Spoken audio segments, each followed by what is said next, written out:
firstly, good evening, everyone. Thank you so much for taking time out of your precious evening to join me tonight. My name is Shaoling, and I'm actually one of the directors and founder of Shichida Australia. I'm actually based in Melbourne. Those of you who are based in Melbourne, you might see me loitering around in each of the centers. I do go over to Sydney at least once a quarter, and actually next week I'm going to be there. So if we bump into each other, please don't hesitate to just say hi to me. Just a couple of logistics on this end. As you can see, this session is actually being recorded, so that then for those parents who are not able to join us today, they can actually rewatch it later. And I believe by the setting, everyone is muted. So yes, so that then that facilitates the recording to be a little better. This evening, other than having currently attending parents, I believe we do have prospective parents who have yet to join us. So welcome one and all. Right. Now, for existing parents, question for you. Do you guys sometimes attend the class and think, is this just play? Are they really taking it in? Do you have that thought? Let me have a look. What's everybody saying? Oh, Rena's really fast on that. Setting up the polls already. Well, today I love to show you why we do what we do, behind what we do, and what it looks like when all the pieces come together. So the first question that I have for everyone to answer, and Rena has put it out in a poll, and yes, Nicole and Chathari, yes, you wonder if your kids are taking it in. You'll see it in a short while. Further explanation on that. But firstly, back to the polls. So can everyone here please, as much as you can, if you could picture your child 10 years from now, what would you love to see in them?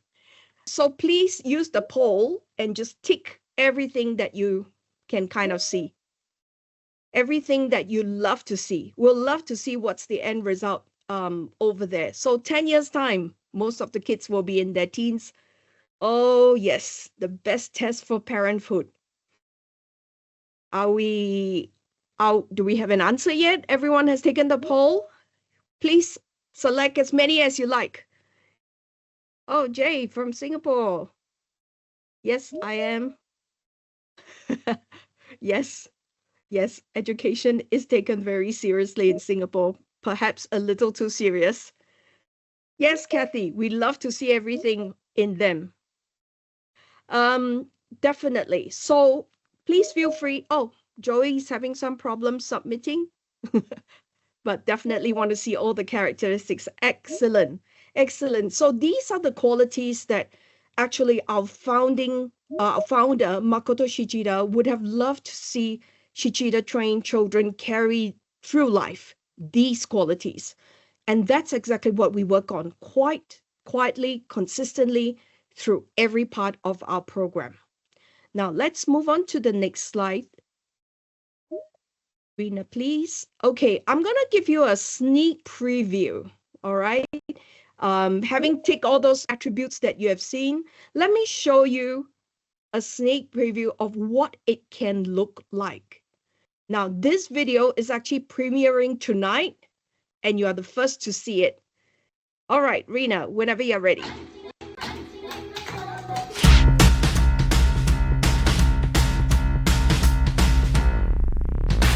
Everybody, hey, it's time to wake up. Are we ready? Things are gonna shake up. Can you feel it? Feel it on the inside. Nothing's gonna stop us. Nothing's gonna stop us now. We've never been this far before. This could be the defining moment. This could be the defining moment. History will unfold before us. This could be the defining moment. I'm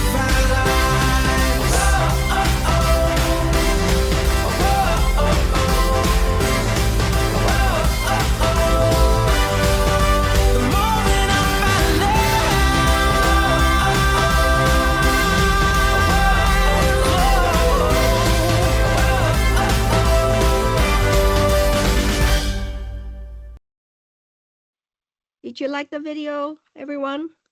I love it. Sorry, I'm biased. I've watched this like, I don't know, maybe more than 10 times um in the last 12 hours. And every time I'm watching it, I get goosebumps looking at these kids, how they're doing it. All right. So then the question is, how do we do it at Shichida? So, a couple of points about Shichida that perhaps many don't realize.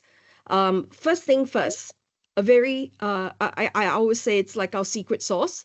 The secret ingredient of engaging the hearts of the children, we will engage their minds. So this philosophy and approach, engage the heart of the children, you will engage their minds. This is fundamentally where Shichida sort of lay its foundation on. As our founder would say, if it's not fun, it's not Shichida. Well, I suppose that's not hard to understand, because if you think about it for yourself, your best subject at school, there was something in your heart that was engaged in some shape or form. So that's the first point there. And secondly, this whole thing about whole brain training.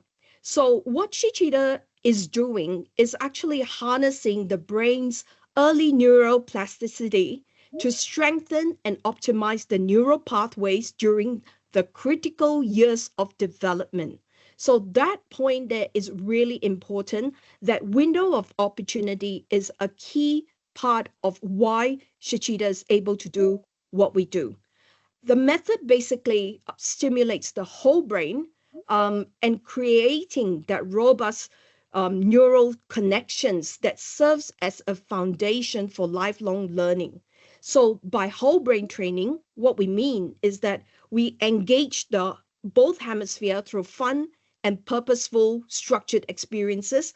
Our program shapes, the brain circuitry in ways that will enhance memory, focus, creativity, and problem solving.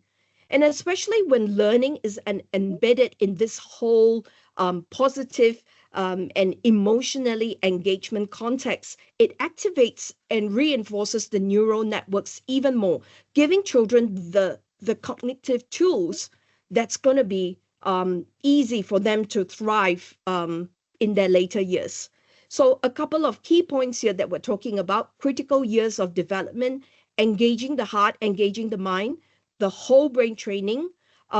It's not just about the knowledge, but more importantly, the tools to learn, so that along the way, learning is fun. It becomes, when it's fun, it's easy. They enjoy it. They do well. They will become confident and self-motivated.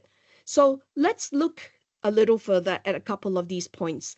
Now, this article, let me share with you this article. It's never too early to start teaching our kids. This article came out in 2011 on the Australian newspaper. And shortly after, actually the producers of the current affair programs, actually I can't remember which one it was, whether it was ACA or Today Tonight. They basically came to us because I believe they knew that we might be the only organization that would agree with what this article was saying, especially 14, 15 years ago. So let's have a look and see, what did this article say? So Dr. Frank Oberklade is basically he's a very respectable pediatrician, researcher, advocate for children's health and well-being. He's actually the founding director of the Center of Community Child Health at the Royal Children's Hospital in Melbourne, and of course a professor of pediatrics at the Melbourne University. So let's have a look and see what he said, and you will see why the TV station came to us. As you can see in the line there that's underlined, if children are behind the 8 ball when they start school, it's too late. So what he's trying to say here in the circled side there too is basically they will be spending the rest of their school years trying to catch up, and many don't. So we definitely know that learning starts at birth. The first 5 years before children get to school are probably the most important years in terms of education. So that is one of the key points that he has raised. And the next slide, please, Rena. And as it says here, brain development, research into brain development shows that experiences and environment in the first years of life affect the way the brain develops. It literally affects brain circuitry. So as people get older, as the brain is less plastic. I mean, any of us as adults, whether it's us learning a language or a musical instrument, of course, it's a lot harder than what the kids will be because the plasticity is just decreasing over time. So he gave a pretty good analogy there. It's like the foundation of a house. If we take shortcuts, we use cheaper cement, everything else going to be potentially at risk. We can go back to foundation and fix it. I always give this example. It's like building a house. If you're building a house from scratch, you can design exactly where you want your water point and power point. But if your house is already built and you want to kind of include or create another power point or another water point, it certainly is going to be really costly, and not the most ideal way of doing that.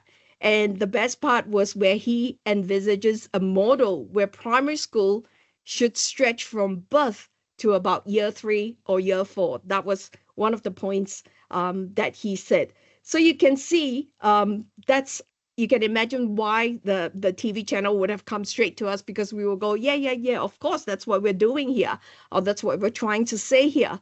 Now, that part is really a very critical point here, because what we are saying is that this stage of learning, what sets it apart from other parts or other phases of children's learning is how deeply children can respond to joy, curiosity, and connection. And when learning feels like play, they actually absorb more and want to keep learning. So, parents, your roles in class, in life with them in the early years, you're not just spectators, but you're actually partners. And when we can engage their heart, you will be able to engage their minds. And that is why the program is the way it is. And we're very particular too about the people that we have on our team. It's not just, oh, because I want to play with kids, but people who really want to kind of see the outcome from the children. So the kids will learn best when they feel loved and saved and excited. And that's why the classes are filled with the kind of activities. I remember someone commenting before, like, is that a class going on? It sounds like you guys are having a party in there. And one of the things that's also important is that memory will grow through joy and emotions too. The hippocampus is actually most active when the children are emotionally engaged. So that way, learning becomes really effortless when it's linked to curiosity and fun. So this is something that we need to keep in mind, as parents. Children need to build that love of learning first, and that's going to help them go the distance. That spark is that's going to carry them through the tougher years ahead academically without burning out too soon. And sometimes, yes, we might feel like we want to kind of fast track our children's learning. But the real lasting success is to remember that this is a marathon. It's not a sprint. And over here in classes, when you're attending it with your children, we're building something very powerful here. It's not just memory, but more importantly, it's motivation. So self-motivation, it's not a given. And what the children are doing here or learning here is actually how to learn. The best bit, of course, they're loving it, and that's when the foundation can last. So this whole thing about right brain, whole brain, left brain, and all that, what is this? Okay, now let me orientate you a little bit with this chart here. Basically, as you can see, the age 0 to 6, the red bars are basically on input, and the blue ones are on output. That's actually how the curriculum is also designed, focusing a lot on input in the early years. And from 3 to 6 years old, we start encouraging the output. And many may not know, we actually run a primary school age program for 7 to 9 years old, and that is a lot on the application. So everything that they would have done in the first 6 years all consolidates and come together into real life applications. And that's where, from the video that you saw earlier, that's where each of the children would have taken a different part of it out of the program to soar out there. And as you see from the bar there, the right brain oriented shifting over from to the left as you get older. So one key point here is that Shichida is a whole brain training program. We're actually just taking advantage of the early years, the peak right brain window period, where the child's right brain is just naturally more active. So this whole thing about the left and right, it's not that they're separate pieces. They're not really separated. They're different, but they're connected. And how they're used is depending on the task. But from birth to 3, 4 years old, the right brain does work harder than the left, especially before language develops. Circuits in the right hemisphere is actually linked to visual processing, emotional understanding, pattern recognition, holistic thinking. All these things actually mature a lot earlier. And that's why infants and toddlers learn like sponge, because they're naturally right brain dominant.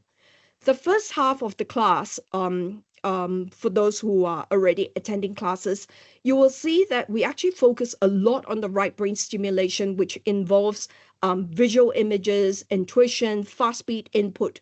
So these are not random games. They're actually carefully designed to stimulate the right brain while it's the most receptive, and then building the foundation for insights, for intuition, for creative thinking.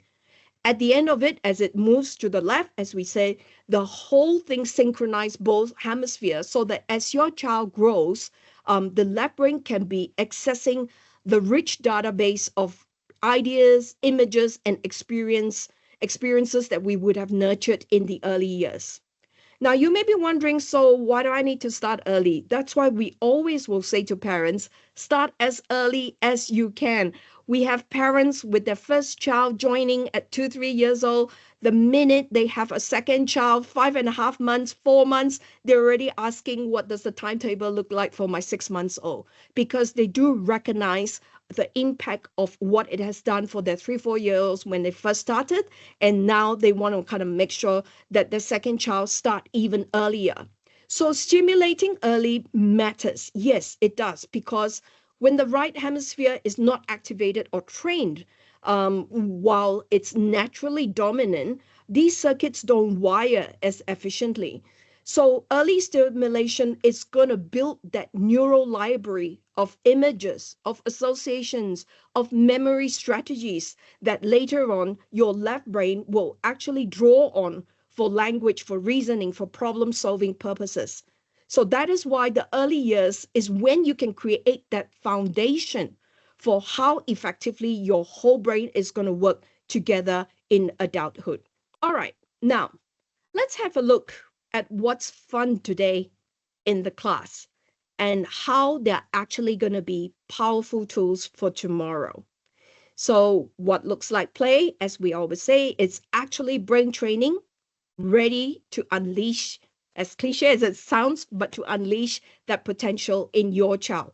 Every activity that we do has a purpose.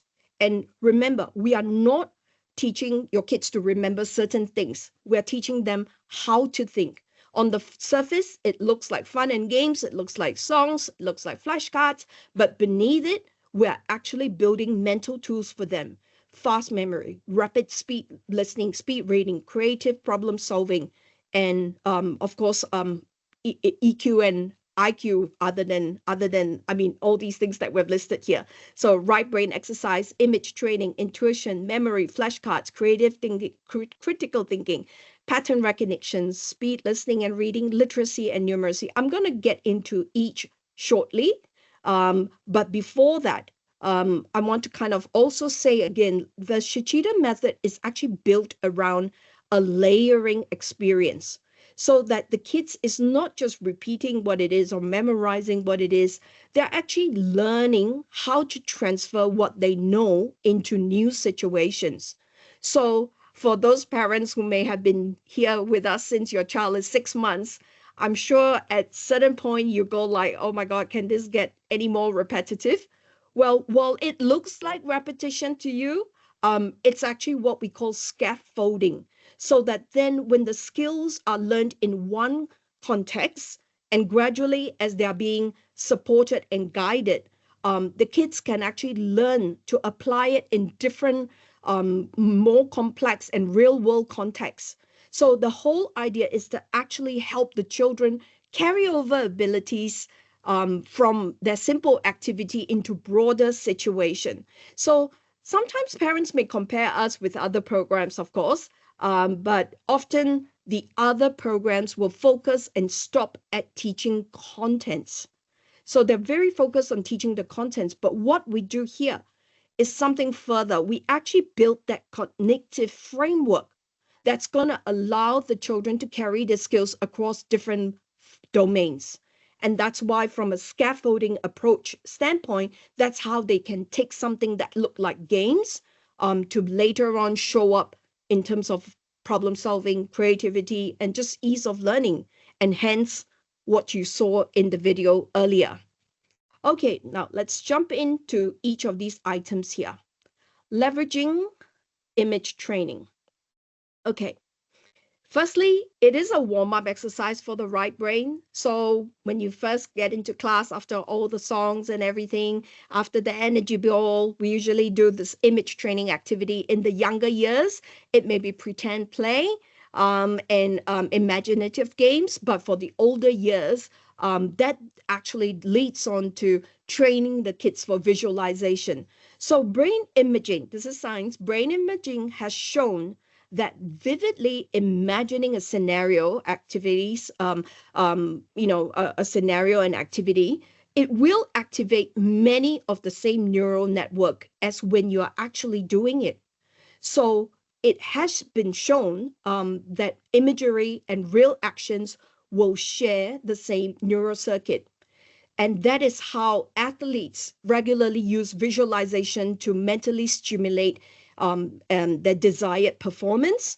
And it has been shown, studies have shown that visualization can lead to boosted performance, confidence, attention, and even lowering anxiety. So for the older years, as you see here, we will get the kids to visualize that they're making a speech. They are doing a recital, for example. And I'm not sure if some of you may have caught one of our social media posts. It has been said that 75% of the world population are actually scared about making public speaking. So I guess in a way, it's good that this is online. I feel like I'm just talking to myself. So basically, the visualization portion, imaging it, like giving a presentation, handling a meeting, basically it primes your brain for the actual performance.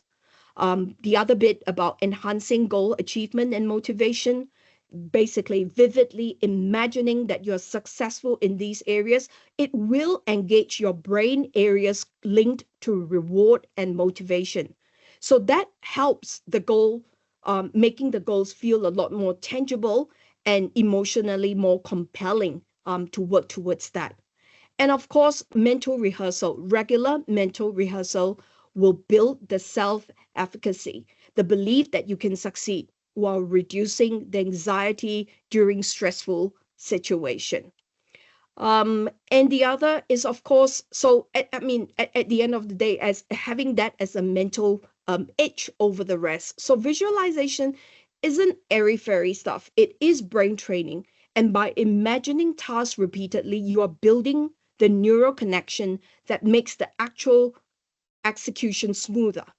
So you can see here how it can help children before they do the exams, recital, competition, a race, public speaking, debating. Us as adults, looking at our next milestone, stressful meeting, how do you deal with tough questions, how you stay getting composed, how you respond with clarity, how do you build resilience. All these are going to be helpful things for life. Intuition. So that is another warm-up exercise for the right brain too. Basically, our brain solves problems two ways. One is a slow, logical, step by step. The other is fast, instantaneous, based on your instinct. So research has been shown that as they scan the brain during those aha moments, they actually see more activity on the right side of the brain, which is linked to imagery, creativity, and connecting ideas. So it often comes from the brain's ability to be able to process subtle cues, stored memory, patterns, especially. So this is something that is very dominant in the right hemisphere and the limbic system. Sometimes we may refer to intuition as gut feel. That's because our body and brain is closely connected. So, changes in heart rate, the stomach, it sometimes can, actually guide or force that quick decision. So again, this is something that's going to be useful for children because this is something, it's almost like when kids are able to practice these activities, they're able to tune into those subtle cues and strengthening the pathway for intuition, awareness, and memory, of course. The other thing, too, is that when intuition is combined with empathy, that is actually what your emotional intelligence is. So, intuition is the ability to know or sense something without conscious reasoning, and empathy is the ability to feel and understand another person's emotional state. So both are relying on the right hemisphere, whereby there's a lot of subconscious processing. So all that adds up to providing that, I guess, emotional intelligence for the children. Now, memory. So at Shichida, our memory, basically, the children learn to take in information, store information, and retrieve information effortlessly. A lot of times when we say memory, people would think, oh, this is rote memory. Well, this is not quite rote memory. This is actually inputting or providing a mechanism for the children to be able to store information in the hard disk, and as and when needed, it can be retrieved at will. So, as it says there, memory is the bridge between the learning today and using that knowledge tomorrow. And of course, as you know, we focus a lot on image-based memory, and we teach the children memory mnemonic techniques too, so that then they're able to learn faster, learn easily, and just create more freely.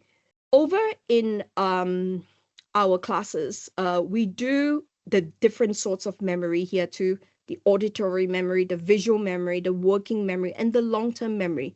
So how is that going to help? Well, as it says here, auditory memory, instruction, stories, class discussion, lectures, all that is being able to be processed with ease. In fact, we have a lot of children who actually move on to learn Suzuki music. And as you know, a lot of the Suzuki training is through auditory memory. And I know one of our parents, who's a Suzuki music teacher, always says that her favorite students are often the Shichida kids, being able to just pick up so quickly. Of course, there's the visual memory too, in learning letters, numbers, vocabulary. Our kids will often ace the spelling test in primary school because they have multiple tools to sort of help them learn easily. And of course, working memory, being able to hold on to certain information so that then you can solve problems, and long-term memory to retrieve information as and when we need it. Now, memory is a basis for us to do problem solving and innovation. Without that, it is pretty painful without memory. So memory is one thing, visual memory, auditory memory is one thing, but on top of that, this is what the kids are also taught: linking memory, pack words, body packs, number packs, playing card packs, different memory mnemonic techniques. Do we have competitive dads out there that sometimes try to, um, beat the kids with linking memory to see if you can remember more cards? Parents, please feel free to let me know. Have you tried to answer it yourself? How many percent did you guys get it right? I often, when I do watch classes, I can't get past the first card actually. So it's really embarrassing. And for those of you who come to our center with the door code, that's actually what we have put out there with packed words to help you remember. So have a look at it. Pay attention to that the next time when you come around, and ask us more about what Packwords is doing. So basically, mnemonic training improves the retrieval and the sequencing of information. It works on association of new information with something that is familiar. So when we link new facts to existing memory network, that's where we can create a stronger neural pathway and making the retrieval a lot faster. And of course, at the same time, we're combining that again, that visual information with the verbal information so that the brain actually has two memory traces, making again the retrieval a lot easier. We create that memory, that mental hooks that again make retrieval of information easier. So from an academic perspective, of course, you may think, oh, you're great, you can remember this and that and all. But from a adult perspective to even like presentation, remembering key points, remembering negotiation, what are your key points that you need to work on? For example, key talking points of your speech, etc. All that could be used with memory mnemonic techniques. The next thing is actually understanding the use of flashcards. Now, a lot of times when parents first see our flashcards, they'll go, oh my goodness, am I supposed to memorize everything?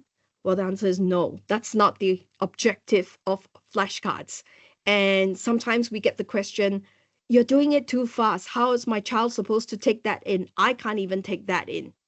So the 4 reasons why we do the flashcard, and yes, at that speed, is firstly to activate the right brain. So it is going at that speed, which the right brain processes information as imagery through a subconscious way, whereas the left is very logical. So because it is at that speed, the left brain has no chance to take it in. So in some ways, we're actually being forced to use your right brain to process that information. So hence activating the right brain, taking it in a subconscious way. So children, if they are fidgety and all that, don't worry about it. Place them on your lap. Just enjoy it like you're watching a movie. And because it's picture, so that's also what we're trying to develop, that photographic or instantaneous memory. The other reason is synchronizing the left and right brain, what we call pole bridging. So the pictures being shown, that's your right brain processing that as an image, and the words being said, that's your left brain processing it as a language, and storing it into your brain, again, with double input that way. And of course, along the way too, their vocabulary will be enriched. Kids love some of the most popular cards, actually, the flag cards.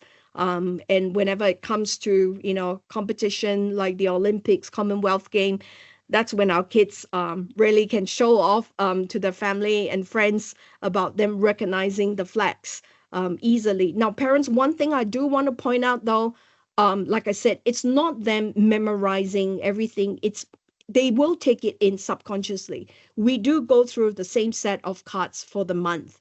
Now, one of the beauty of that is that because it's taken in subconsciously at the back of the minds, when something pops up, for example, let's say the Olympics, a flag popped up, and your child can actually go, that's the flag of France.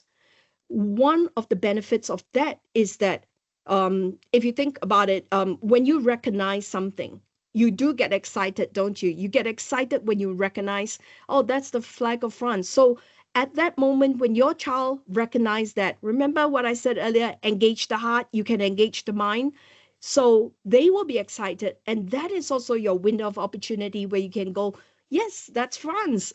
What language do they speak? Do you know? Or what do you think are some of the famous food that they have in France? So suddenly there's your window of opportunity where you could be providing more input or information about France versus taking an encyclopedia and talking about France, for example.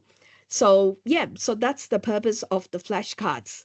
The other is developing speed listening and speed reading skills. So in the early years, we do a lot of visual and auditory memory training. And I believe it's from the 5-year-old for late 4-year-old, 5-year-old program, we start working on speed listening and reading. So basically, it is structured ways to help process information quickly and fluently, and training the brain to recognize images and words and sound faster. So the brain combines what it sees and hear with what it already knows.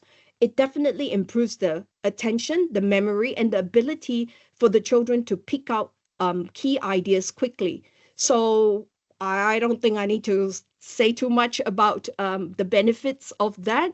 Certainly, faster organizing for revision, improving listening and note taking, greater reading fluency, stronger working memory, better information triage, and confidence when learning. I know one real life example was with one of our graduates. Those of us who've attended lectures before and all that, how many of us were busy scribbling, trying to write down what the lecturer was saying, and then going home to look at our notes and go, what was I writing?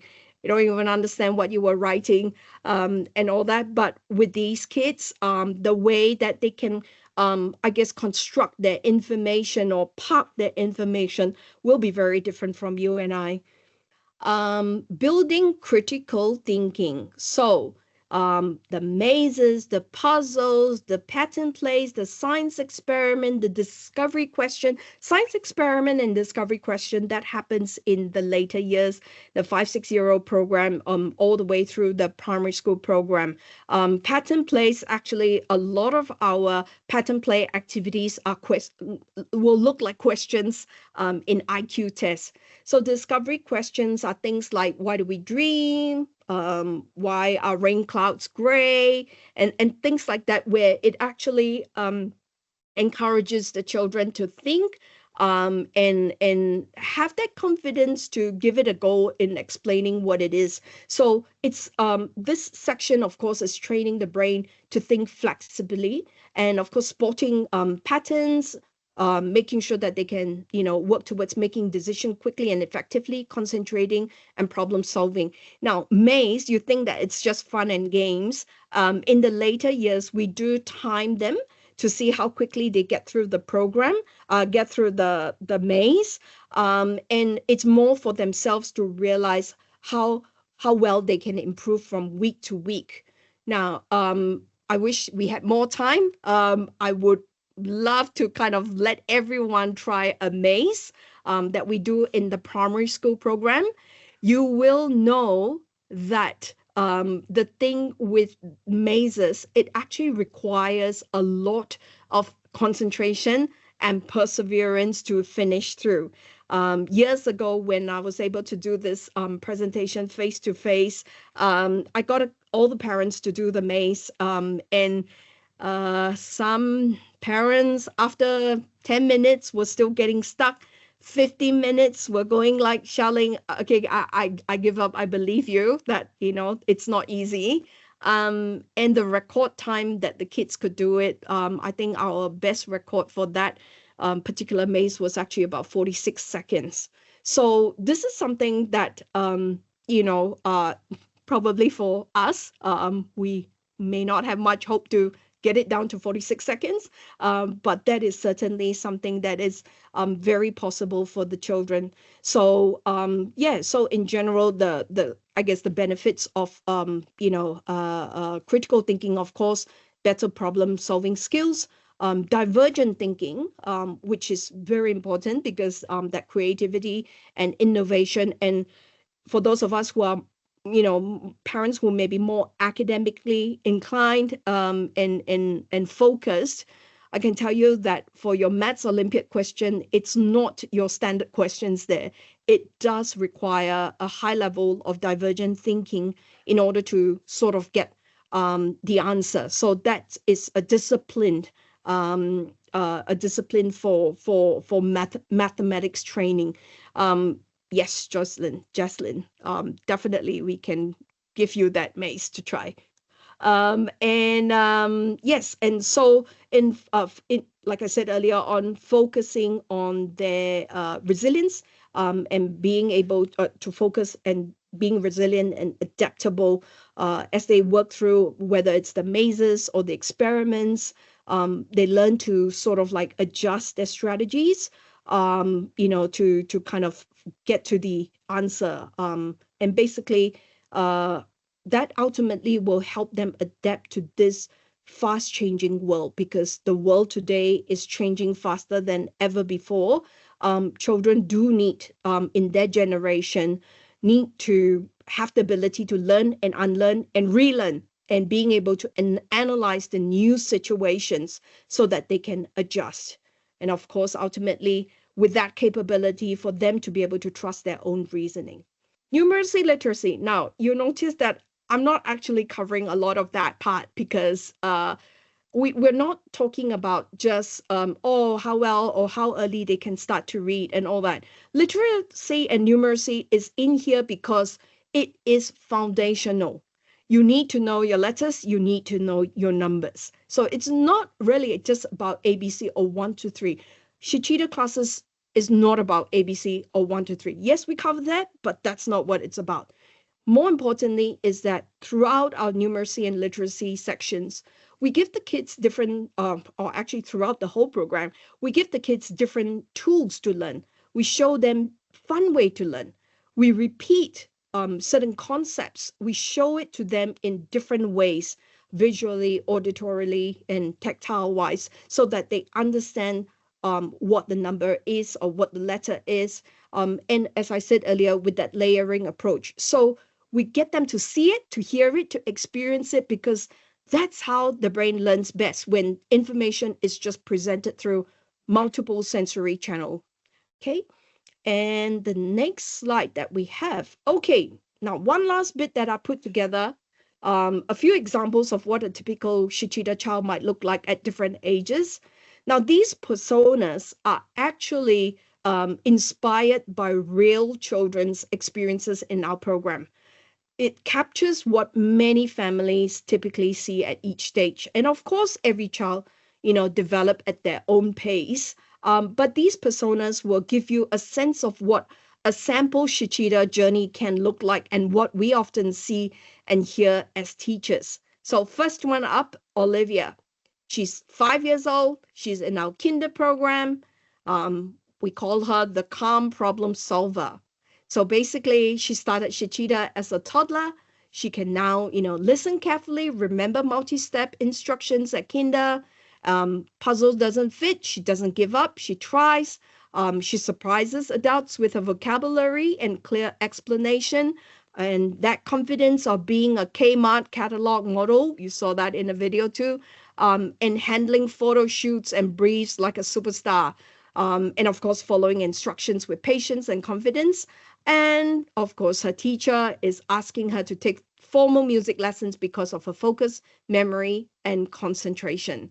This is something that we often hear, where maternal health nurse, kindergarten teacher will be asking our parents, what did you do with your child? And the next persona that we have is, who do we have next, Rena? Thank you, Ethan. So Ethan's 9 years old. The last year of the primary school program that we offer here. So the Shichida program goes up to 9 years old. And I have had the pleasure of working with some of these 9 years old in their last few classes. Certainly put me to shame. And I love it when they go, why do you stop at 9 years old? What am I supposed to do on Thursday afternoon now? It really shows how much they love the program. So our persona Ethan here basically says, he'll love the memory game, the mental maths from Shichida, quick answers in class, always asking big what if questions. Teacher at his school notices that says that he notices details that other may miss, became a chess champion, showing his focus and strategy. Parents see his curiosity and love of learning growing every day. Again, that is not a given. And has big dreams of one day representing Australia in chess. We had a boy like that too, that one day at 9 years old told me he was going to represent Australia, and he did. And he was actually one of the boys in the video that won a competition held in Singapore. The next persona, please. Maya, age 12, graduated already. Confident communicator. Shichida's speech and logic training helped her become the school captain. And this was again one of those that whenever I watch the graduation program, and I say to the children, like, oh, wow, your speech was fantastic. I think you've got school captain caliber. And they will go like, I remember two of them when I already am. Was like, okay. So they're confident in presenting ideas in debates, group projects, winning state writing competitions, showing creativity and clarity of thought, and at home, having the empathy to resolve sibling conflicts instead of arguing. And of course, gaining entry into selective school. Again, through the years, we've also heard, parents come back and tell us where the kids have progressed to, whether it's selective entry or private school, scholarship program too. And the next one, please, Rena. Daniel, your big kid now, the adaptable achiever. So Shichida training gave him strong memory, focus, and resilience.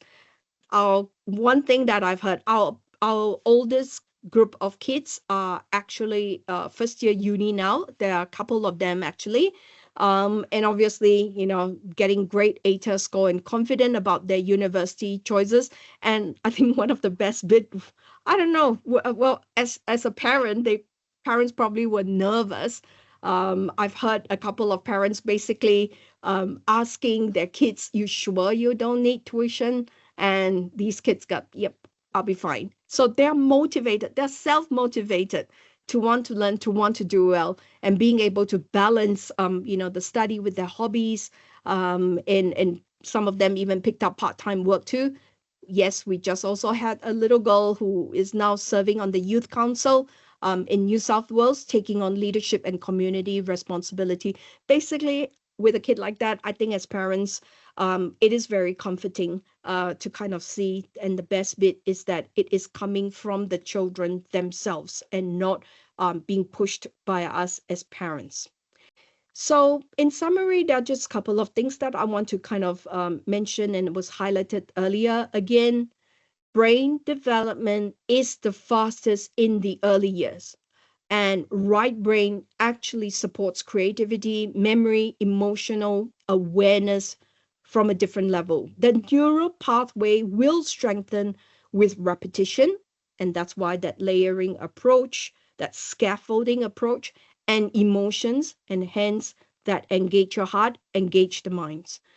Children can definitely take in more than we realize when they are relaxed and engaged.